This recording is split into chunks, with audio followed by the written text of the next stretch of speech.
Good evening बेटा।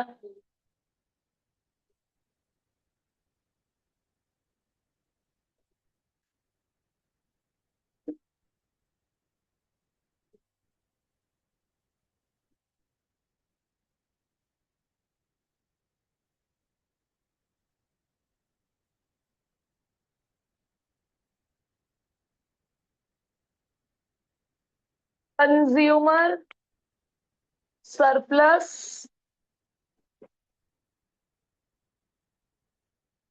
Producer surplus,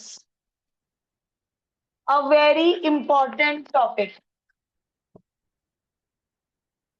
ये law of demand आपने इकोनॉमिक्स में पढ़ रखी है, तो ये डायग्राम एजर्शन रीजन वगैरह में ना आ जाए तो डायग्राम बना लो।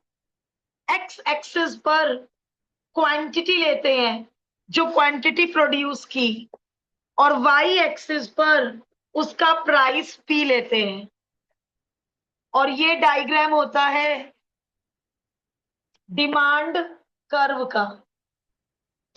जैसे जैसे क्वांटिटी, या ये समझ लो प्राइस बढ़ता जा रहा है, क्वांटिटी कम होती जा रही है। देखो इसमें डायग्राम के ऊपर आ जाओ, लॉ ऑफ डिमांड जहां लिखा हुआ है उसकी सेकंड लाइन पे आओ। In other words, higher the price the lower the quantity demanded. पढ़ा होगा इकोनॉमिक्स में, इनवर्सली प्रोपोर्शनल होता है। Higher the price lower the quantity demanded. Price कम हो गया, क्वांटिटी की डिमांड ज्यादा आ गई। प्राइस और कम हो गया, क्वांटिटी की डिमांड ज्यादा आ गई। इनवर्सली प्रोपोर्शनल होता है। Higher the price lower is the quantity demanded. तो कंज्यूमर सरप्लस और प्रोड्यूसर सरप्लस का फॉर्मूला रट के काम चल जाएगा, बट हम ये देखना चाह रहे हैं फॉर्मूला कहां से आया, है ना। तो 10 मिनट थोड़ा हम इस चीज पे डिवोट कर रहे हैं, फॉर्मूला कैसे बना। फॉर्मूला रट के सारे क्वेश्चन हो जाएंगे, बट ना ही करे रट्टाफिकेशन। तो ये है डिमांड कर्व। अब सप्लाई कर्व बनाओ, जिन्होंने इकोनॉमिक्स में सप्लाई कर्व सीख रखा है।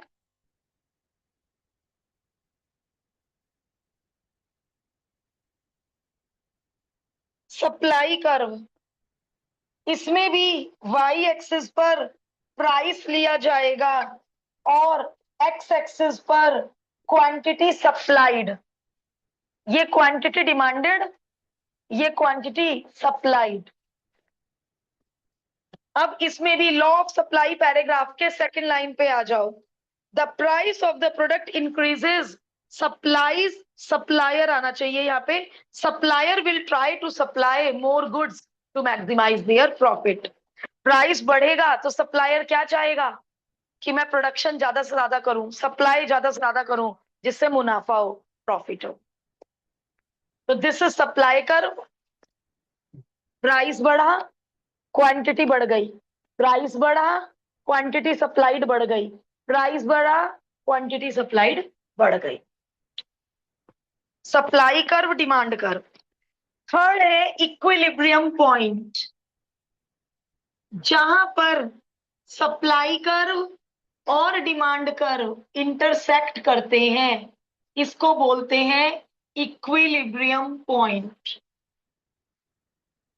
वाई एक्सिस पर प्राइस, एक्स एक्सिस पर, इस पॉइंट का नाम होता है equilibrium point, where demand function और सप्लाई फंक्शन को हम इक्वल रख देंगे। सॉल्व करके एक्स आ गया 4, तो इसके कोऑर्डिनेट होंगे 4 कॉमा एक्स को 4 भर के जो पी का आंसर आएगा। तो डिमांड कर्व और क्वांटिटी फंक्शन को इक्वल। चलो अभी क्वेश्चन करते हैं। इसके कोऑर्डिनेट जनरल में x not comma P naught, x zero P zero बोल लो, या एक्स नॉट पी नॉट बोल लो। इक्विलिब्रियम पॉइंट पर इतनी क्वांटिटी होती है और इतना प्राइस होता है पी नॉट। और ये हमें पता ही है कि ये वाला सप्लाई कर्व है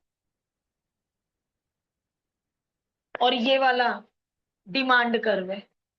दोनों कर्व का point of intersection is said to be equilibrium point. अब शुरू होगा consumer surplus. Consumer surplus actually क्या चीज है?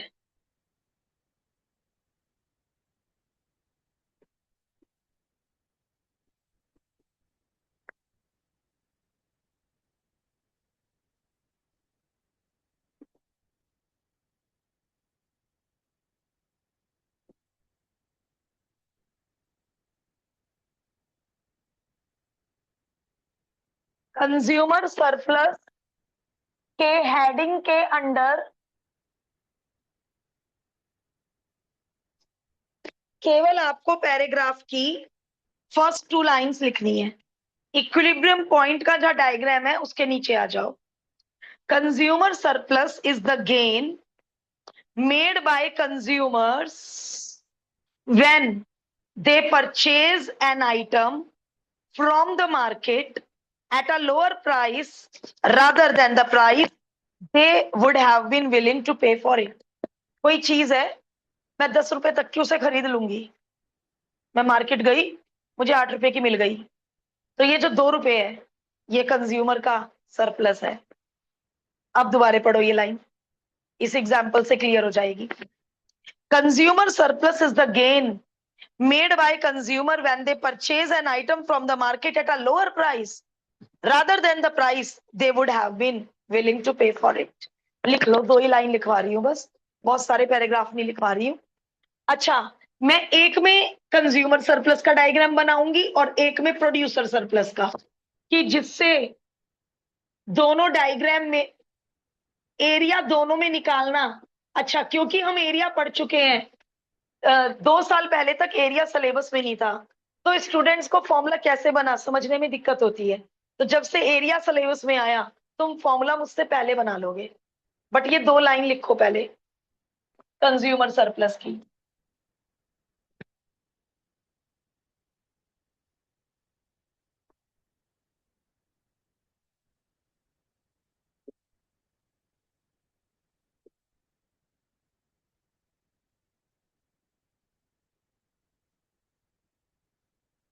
सप्लाई कर्व को एस से डिनोट किया है, डिमांड कर्व को कैपिटल डी से डिनोट किया है, डिमांड कर्व को कैपिटल डी से डिनोट किया है। मान लो एग्जामिनर ने दिया P is equal to 3x minus X square, P is equal to 4x plus 5x square, तो बताना पड़ेगा उन्हें कौन सा इनमें सप्लाई कर्व है, कौन सा डिमांड कर्व है। होगा P और X का रिलेशन ही।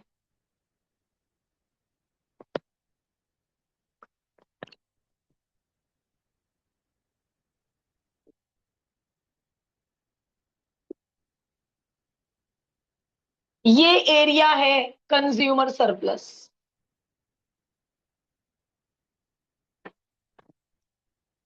ये एरिया है कंज्यूमर सरप्लस। मैं ये प्राइस पे चीज खरीदने के लिए तैयार थी, बट मुझे वो चीज P0 की मिल गई, तो ये जितना भी एरिया है ये मेरा फायदा है कंज्यूमर का। मैं चीज क्वांटिटी P रुपए की खरीदने के लिए तैयार थी, इन्होंने यहाँ पे P1 लिख लिखा है शायद, P1 रुपए की खरीदने के लिए तैयार थी, बट वो क्वांटिटी मुझे P0 की मिल गई, कम प्राइस की मिल गई।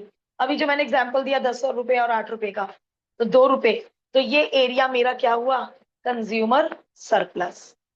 अब हमें एरिया की नॉलेज है, मुझे बताना जरा ये एरिया, सुनो ध्यान से।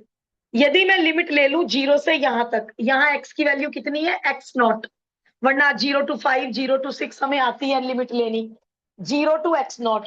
और छत ले लू ये वाली, कौन सी छत है ये, डिमांड कर्व, डिमांड कर्व, मतलब p की वैल्यू भर दी, y dx, y होगा p, t dx, p की वैल्यू भर दी मैंने x की टर्म्स में।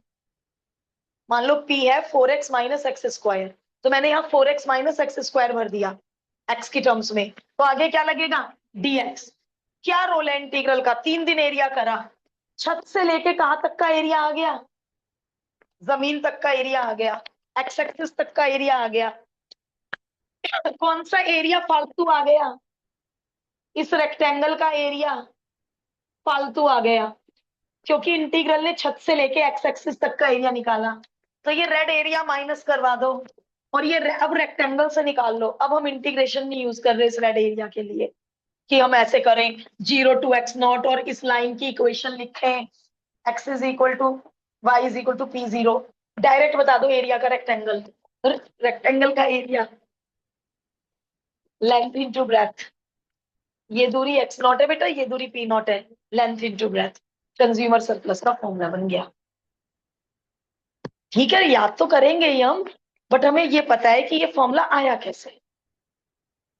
ठीक है, तो कंज्यूमर सरप्लस का डायग्राम, कंज्यूमर सरप्लस का फॉर्मूला और वो दो लाइन, फिर उसके बाद प्रोड्यूसर सरप्लस पे चलेंगे।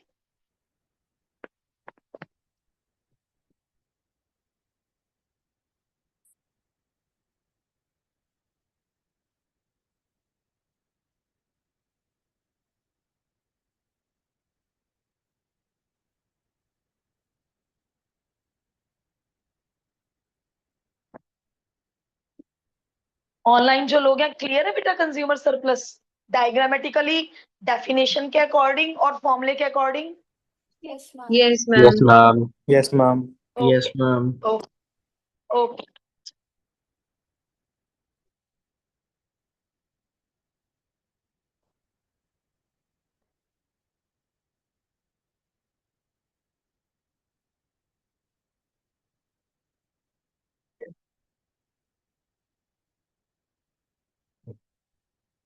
हमें किसी भी क्वेश्चन में डायग्राम नहीं बनाना है, तो ये फॉर्मूला जरा माइंड में प्रिंट भी कर लो। 0 to x0 डिमांड फंक्शन का x की टर्म्स में tx minus area of rectangle यानी x0 इंटू P0। फॉर्मूले को दिमाग में प्रिंट कर लो, किसी भी क्वेश्चन में डायग्राम की कोई मदद नहीं लेनी है। प्रोड्यूसर सरप्लस कर ले, रब नहीं करूंगी मैं फिर कुछ भी, 1 मिनट सुन लीजिए। ये है बेटा प्रोड्यूसर सरप्लस, ये वाला एरिया, ये वाला एरिया PS प्रोड्यूसर सरप्लस। अब वो दो लाइन पढ़ो बुक में से जो हम लिखेंगे, कंज्यूमर सरप्लस के नीचे ही है। प्रोड्यूसर सरप्लस प्रोड्यूसर्स का वो गेन है when they sell an item in the market at a higher price rather than the price they would have been willing to sell it। वो चाह रहे थे हमारी क्वांटिटी 100 रुपए की बिक जाए, हमें प्रॉफिट है 100 रुपए की बिक जाए, बिक गई वो 105 रुपए की, तो प्रॉफिट तो 100 में भी कमाया, बट ये जो 5 रुपए है, it is the producer surplus. Production वालों का सरप्लस है ये, सप्लायर का सरप्लस है ये, प्रोड्यूसर सरप्लस जो चीज बना रहे हैं। तो वो चाह रहे थे कि हम इतने का बेच दें, इतने का बेच दें, लेकिन बेचा उन्होंने P0 का। तो यहां से लेके यहां तक जो एरिया होगा, ये एरिया है प्रोड्यूसर सरप्लस। अब एरिया तो मैं ये वाला निकाल सकती हूँ, ये वाला, क्योंकि इंटीग्रेशन का क्या काम है, छत से नीचे का एरिया निकालना। ये हवा में झूलता हुआ एरिया कैसे निकालूं, रेक्टेंगल में से क्या माइनस कर दूं, रेक्टेंगल के एरिया, ये पूरा rectangle tick and shade, tick and shade, ये पूरा रेक्टेंगल, तो रेक्टेंगल में से इस वाली छत, सप्लाई कर्व की छत के नीचे का माइनस करवा दो और यहां से यहां तक का माइनस करवा दो, करवाओ। 0 to x0, अब P dx की जगह P की वैल्यू भरवा दो, P की वैल्यू SX dx, बस रेक्टेंगल में से ये टिक वाला माइनस करवा दिया तुमने, जैसे यहाँ पे ये वाला किया था हमने माइनस, अब हमने रेक्टेंगल में से ये वाला माइनस कर दिया, तो ये प्रोड्यूसर सरप्लस आ गया। तो प्रोड्यूसर सरप्लस होता क्या है, डायग्राम में प्रोड्यूसर सरप्लस क्या है, और डायग्राम से बना एरिया की मदद से फॉर्मूला।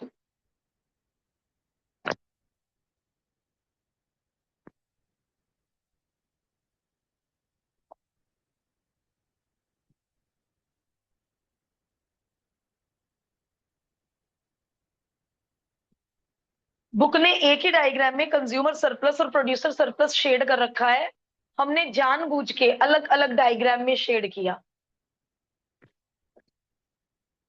जिससे बिल्कुल हमें हाईलाइट हो प्रोड्यूसर सरप्लस, और इसमें these vertical lines are the consumer surplus. Examples में केवल हमें ये दो फॉर्मूले चाहिए,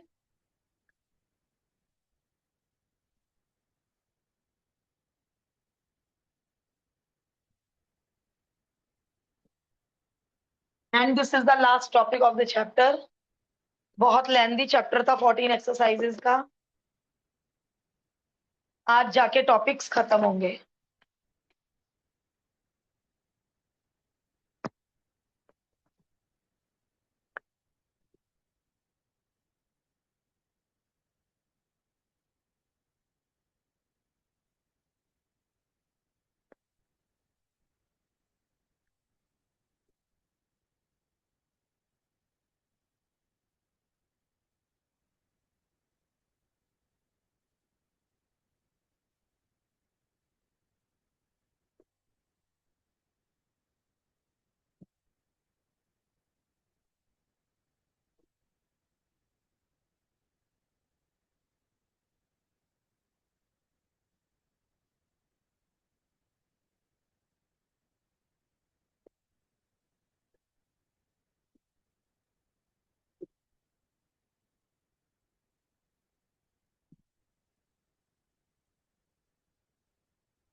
डिमांड फंक्शन गिवन है, कंज्यूमर सरप्लस मांगा है, लेकिन किसकी नीड है फॉर्मूले में? एक्स नॉट की।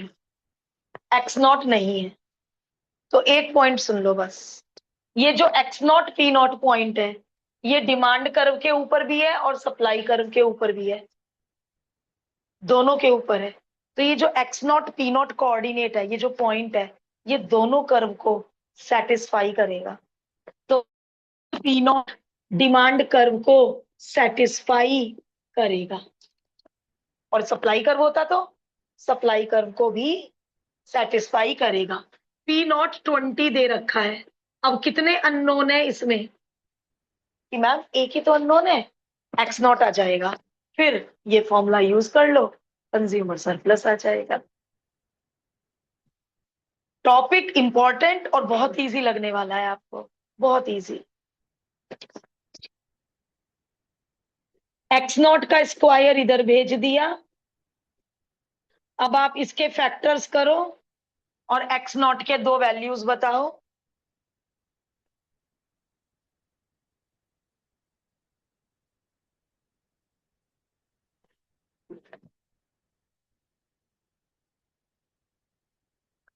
थर्टी फाइव मैंने क्वेश्चन 35 को 25 कॉपी कर लिया, और मैं तब से सोच रही हूँ स्प्लिटिंग तो होगी नहीं। 5 3 जा 15, क्या दो आंसर आए? Splitting the middle term.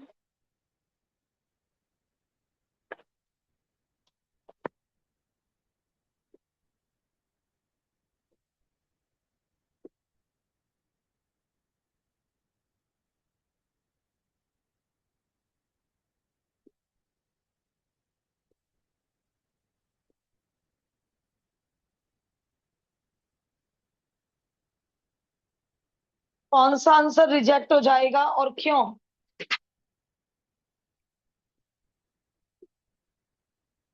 क्यों रिजेक्ट हो जाएगा? क्वांटिटी डिमांडेड या quantity supplied can't be negative. So X not is equal to 3।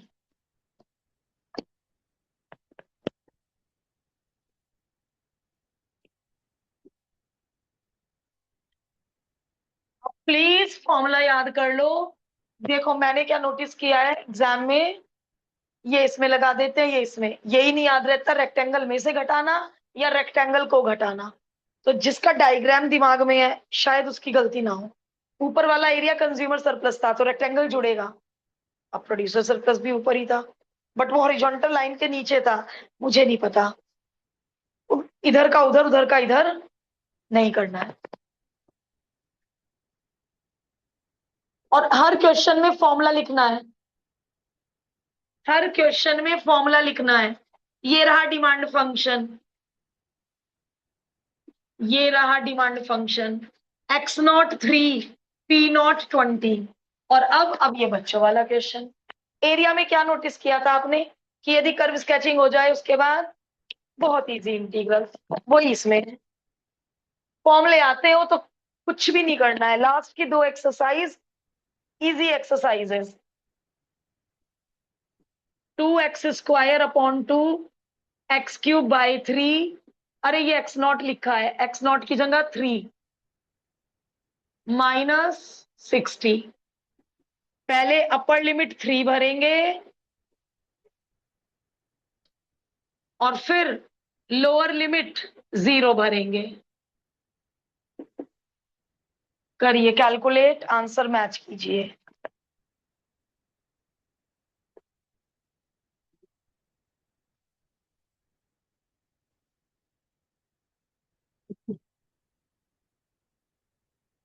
Consumer surplus हो या प्रोड्यूसर सरप्लस हो, हमें x0 p0 सबसे पहले चाहिए।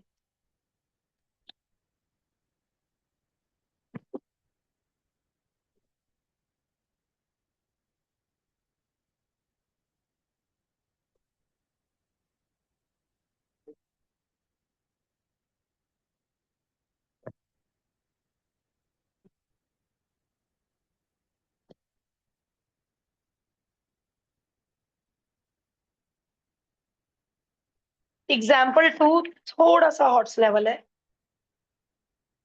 थोड़ा सा।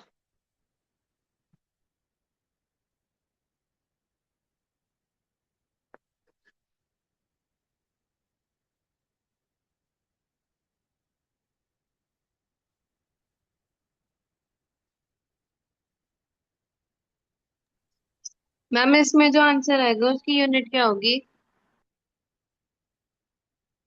बेटा इसमें हमें कंज्यूमर सरप्लस और प्रोड्यूसर सरप्लस के किसी भी सॉल्यूशन में यूनिट यूज नहीं करनी है। हमें तो x0 की भी यूनिट नहीं पता कि वो क्वांटिटी क्या है, मतलब यस मैम। डॉल्स है क्या, वे क्या पेन है, क्या चीज है, पता नहीं। तो कहीं भी यूनिट नहीं यूज होगी। रुपीज में है, डॉलर में है, हमें नहीं पता, यूनिट नहीं यूज होना। Okay ma'am. एग्जाम्पल 2 थोड़ा सा अच्छा एग्जाम्पल है। फिर 3 और 4 आप मेरी बिना मदद के ही कर लोगे, 2 मुझसे सीख लो। इट इज डिमांड फंक्शन,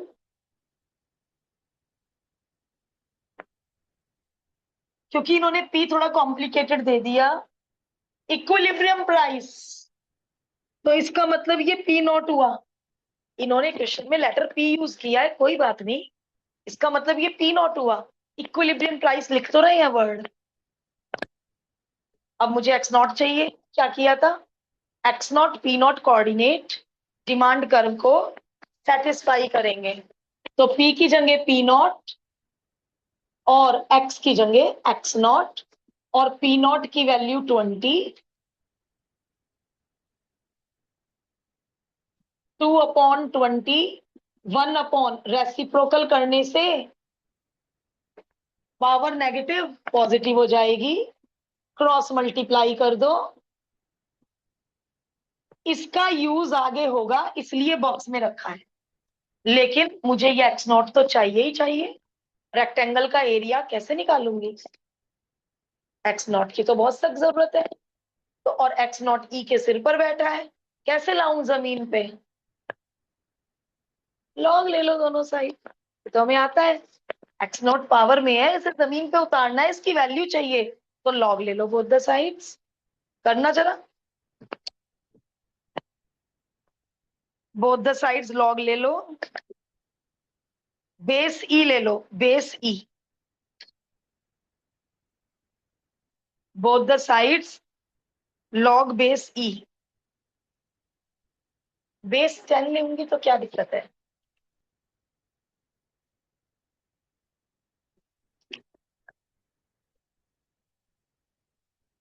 इन्होंने कुछ वैल्यू नहीं दी है क्या क्वेश्चन में, हाँ लॉग ई बेस 10 दिया है इन्होंने। हम अब देखो, अच्छा जरा 1 मिनट रुको, 1 मिनट रुको। क्वेश्चन में लॉग ई बेस 10 की वैल्यू गिवन है, सॉल्यूशन में दोनों तरफ लॉग बेस ई लिया है। तो यदि हम बेस 10 ले लें तो क्या होगा, बेस ई ले लें तो क्या, दोनों चीजें सीखो, कॉपी में एक चीज कर लेना।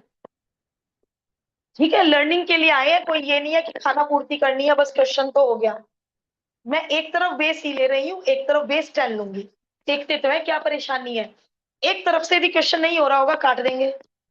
बस मैं अपने माइंड में रखती हूँ कि किसकी वैल्यू दे रखी है, लॉग ई बेस 10 की 0.4343। चलो आ जाओ, पहले बुक की तरह कर रहे हैं। बुक ने क्या किया, दोनों तरफ बेस ई लॉग लिया। तो ये बताना पड़ेगा ना बेटा, बेस ई है या बेस 10 है या बेस 2 है, बेस बताना पड़ेगा। पावर नीचे उतर के बैठ गई, और यहां पे जब सेम नंबर हो, आंसर 1 होता है। तो -x0 इज इक्वल टू, ये बता देंगे हम, लॉग ई को 1 भरा है, 10 उधर चला गया, लॉग 10 बेस ई।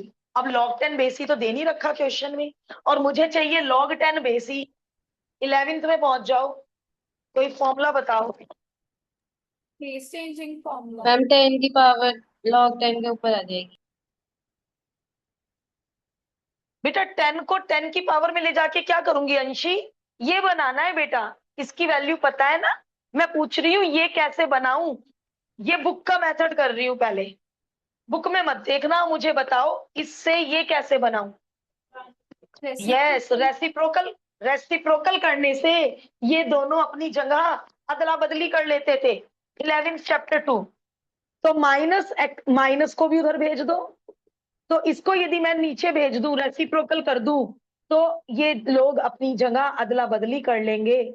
और अब ये कैलकुलेशन करना मेरी मजबूरी है। 1 2 3 4, और कितने प्लेस तक, 2 प्लेस तक। अब मैं इनको डिवाइड कर दूंगी, माइनस में आ रहा है आंसर, देखना कुछ गड़बड़ है ना।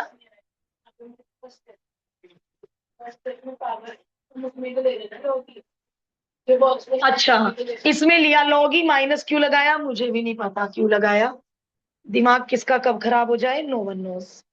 तो एक्स नॉट पॉजिटिव आएगा, क्वांटिटी है, नेगेटिव कैसे। तो ये तो मैंने बुक की तरह कर दिया, आराम से हो गया, रेसिप्रोकल करना पड़ा। अब मैं क्यों रटूं कि एग्जाम्पल 2 में क्वेश्चन में बेस 10 दे रखा था, लेकिन हमें तो बेस ई लेना है क्योंकि एमएल अग्रवाल में था।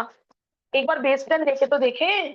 चलिए, दोनों तरफ बेस 10, दोनों तरफ लॉग बेस 10। अब लॉग 10 1 हो जाएगा, एक्स नॉट अपॉन 10 नीचे उतर जाएगा। ये तो वही टर्म है जो क्वेश्चन में दे रखी है। तो एक्स नॉट इंटू 0.4343, 10 उधर क्रॉस मल्टीप्लाई हो जाएगा। तो बेटे मैं इसलिए ही मैंने ये कराया, मुझे कोई मजा नहीं आया दो दो तरीकों से करने में, रटवाना नहीं था कि बुक वालों ने लॉग ही लिया। नहीं बच्चों, लॉग बेस ई ही लेना, क्वेश्चन नहीं होगा। ऐसा नहीं है, बेस ई लेके उल्टा हमें एक फॉर्मूला लगाना पड़ा 11th का, और बेस 10 लेके तो हमें फॉर्मूला ही नहीं लगाना पड़ा। तो जब गिवन में बेस 10 थी तो मैं दोनों साइड बेस ई क्यों लूं, या बेस 10 से कोई दिक्कतें आती तो करती मैं बेस ई से। Is that okay. अभी मुसीबतें खत्म नहीं हुई हैं, चलो यहां तक पहुंचो। अभी एक और ट्रिक है इस एग्जाम्पल 2 में, example is really too good. यहां तक पहुंचो, और बुक से मत बताना, जो बच्चा लॉन्ग डिवीजन करके वैल्यू निकालेगा वो बताना मुझे। 2 प्लेस तक, 3 प्लेस पे निकाल के राउंड ऑफ। 2 प्लेस का क्या मतलब होता है, यदि मैं कोई आंसर 2 प्लेस में मांगूंगी तो मतलब 3 प्लेस तक निकालकर राउंड ऑफ करके दो।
किसी ने सेल्फ डिवीजन किया हो तो बताओ।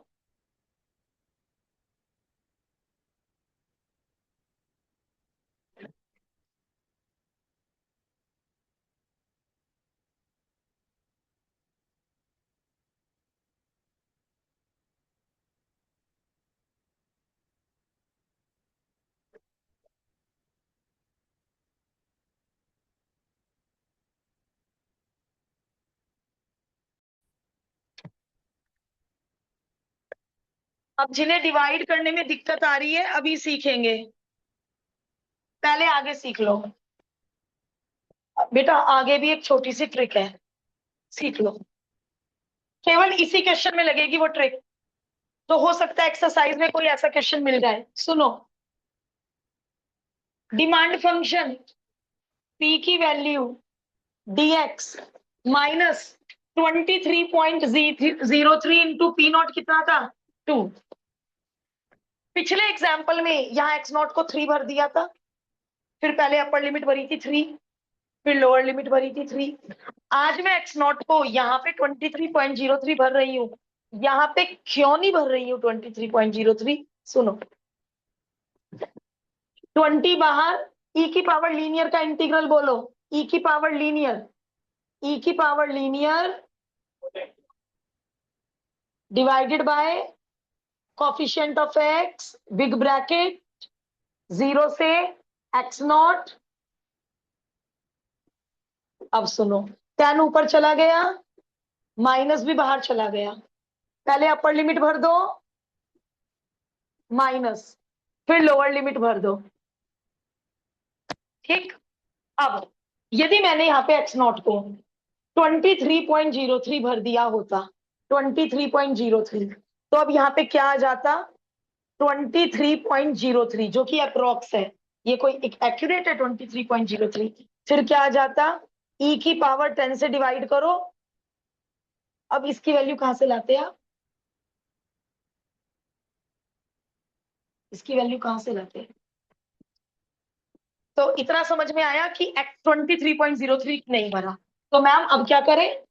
अब भी तो दिक्कत है? नहीं, अब दिक्कत नहीं है, इसकी वैल्यू सॉल्यूशन में कहीं है,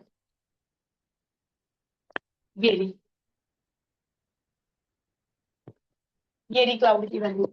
क्या है इस क्लाउड की वैल्यू? फ्रॉम, एग्जामिनर को क्या देना, फ्रॉम 1। क्या वैल्यू है? 1/10, और ई की पावर 0 1 होता है। हो गया क्वेश्चन। और यदि मैंने यहाँ एग्जाम्पल 1 की तरह 23.03 भर दिया होता तो इसकी वैल्यू मुझे नहीं पता। ठीक है, तो ये ट्रिक है, और क्या है, ये ट्रिक ही तो है कि भाई यहाँ एक्स नॉट भर लो, यहाँ मत भरना। बाकी सब एग्जाम्पल में दोनों जगह भरेंगे, क्योंकि एक्स नॉट 3 होगा, 2 होगा, 5 होगा, ऐसा होगा एक्स नॉट। ठीक है, बस अब इसकी कैलकुलेशन रह गई है।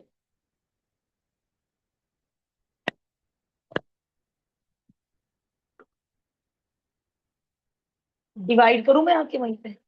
अच्छा,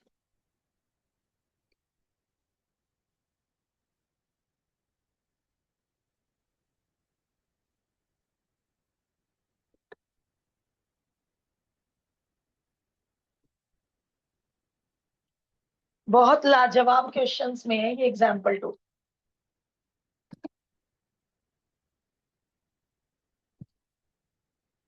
आज आप हर कीमत पे एक्सरसाइज करके लाएंगे कल, है ना? मैं डेली नहीं फोर्स कर रही थी, आज फोर्स कर रही हूँ, कल जिससे 12 और 13 13 और 14 दोनों के डाउट्स खत्म हो जाए।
सप्लाई फंक्शन पे P naught X naught satisfy करेगा.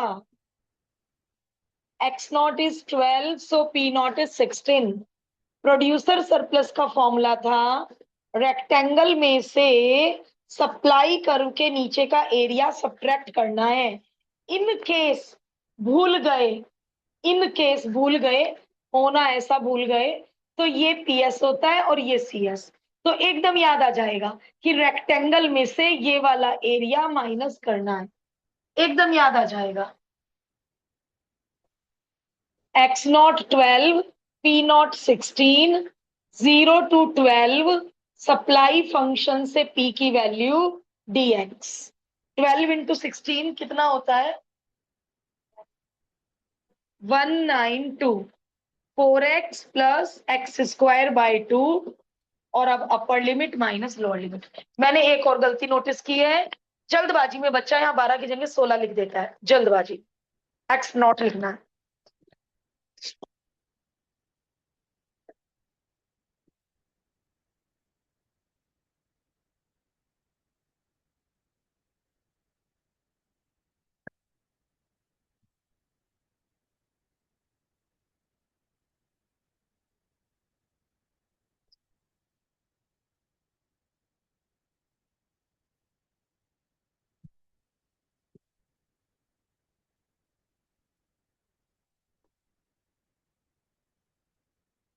डिमांड फंक्शन भी गिवन है,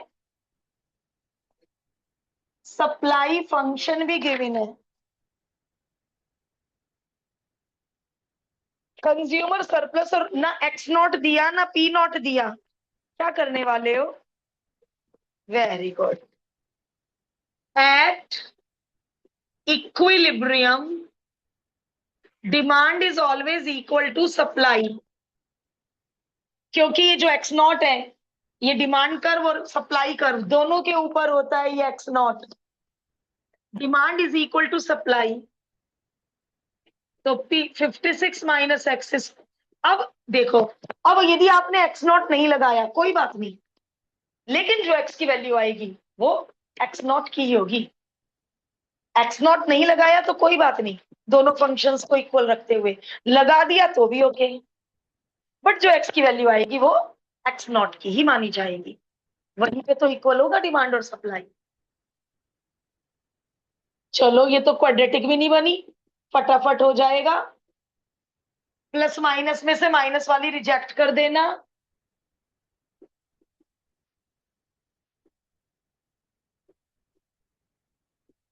प्लस माइनस 6 लेने की नीड नहीं है. एक्स कुडंट भी नेगेटिव. अब एक मिनट, एक्स की वैल्यू किसमें भरूं? इसमें या इसमें पी निकालने के लिए? कि मैम किसी में भी भर दो. एक्स की इस वैल्यू के लिए दोनों इक्वल है. यदि यहां से पी जो आया वहां यहां से भी पी उतना ही आएगा. तो ये कोई पूछने वाली बात नहीं है कि पी को किस में भरना है. उससे भी पी 20 आएगा, इससे भी पी 20 आएगा. अब बता दो एग्जामिनर को एक्स नॉट से, अब बता दो, अब लगा दो नॉट नॉट. यहां तक की कैलकुलेशन में यदि एक्स नॉट पी नॉट लगाया वेल एंड गुड, नहीं लगाया तो भी कोई बात नहीं. चलो अब दोनों चीजें निकालनी है. कंज्यूमर सरप्लस भी, CBSE sample paper 2024.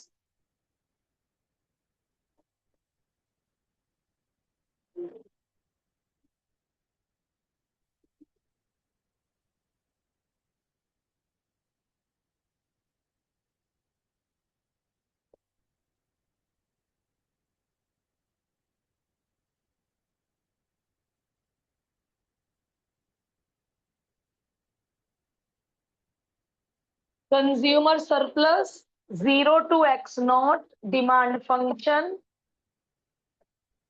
Minus area of rectangle. Producer surplus area of rectangle minus 0 to x not supply function dx.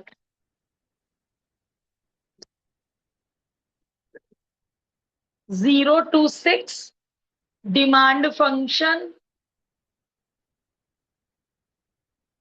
Minus 6 into 20 6 into 20 minus supply function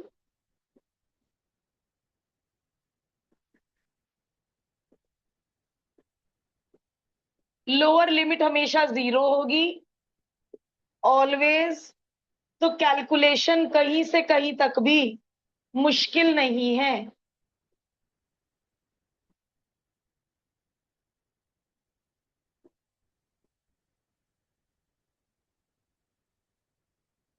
upper limit भरिए, लोअर लिमिट भरिए, answer book से match कीजिए।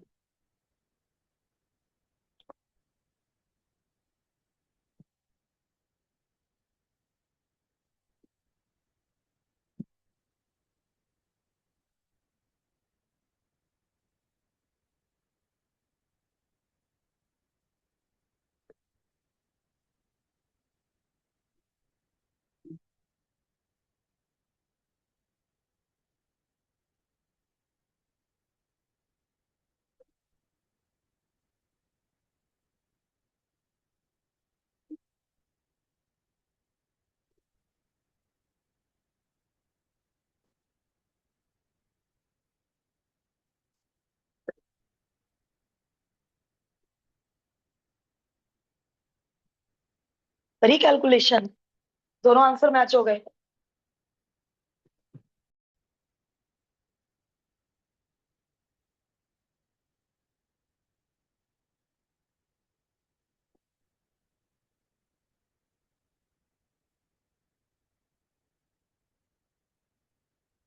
जहां आपके notes है ना, जहां diagrams और फॉर्मूलाज है, वहां लिख लो ये वाला concept. For maximum profit in monopoly market marginal cost is equal to marginal revenue.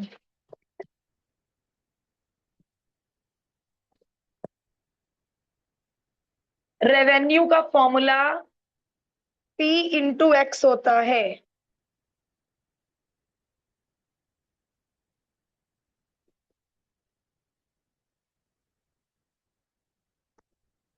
और मार्जिनल रेवेन्यू रेवेन्यू का डेरिवेटिव होता है।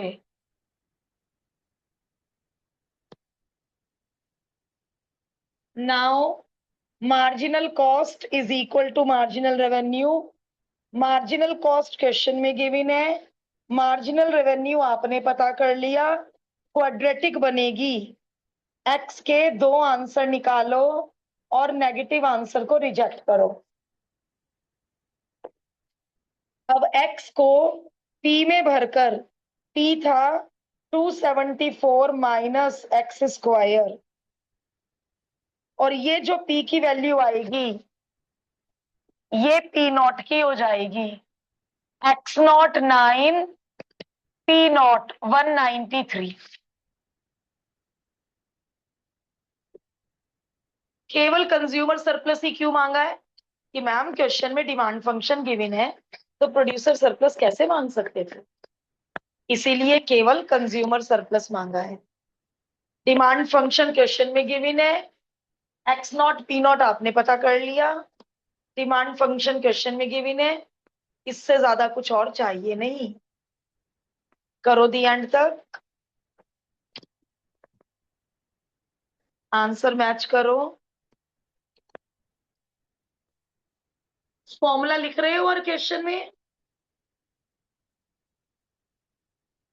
हर क्वेश्चन में फॉर्मूला लिखना है। डिमांड फंक्शन था हमारा 274 minus X square, x not 9, 9 into 193।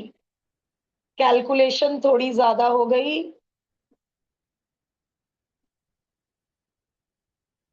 9 3 जा 27।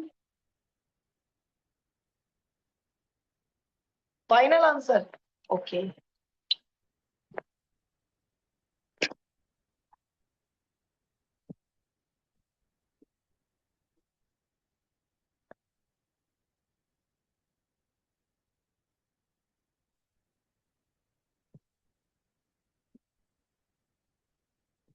For maximum profit in monopoly market, तो जिस भी क्वेश्चन में बोर्ड एग्जाम में मोनोपोली मार्केट वर्ड मिल गया, वहां marginal cost is equal to marginal revenue ले लेना।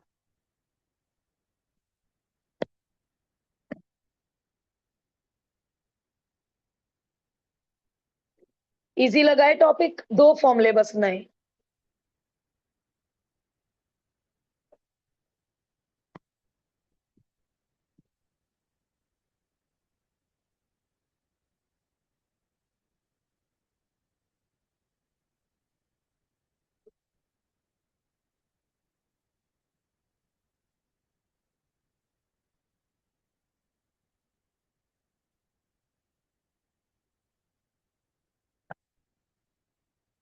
मार्केट डिमांड इज वन, ये क्या है?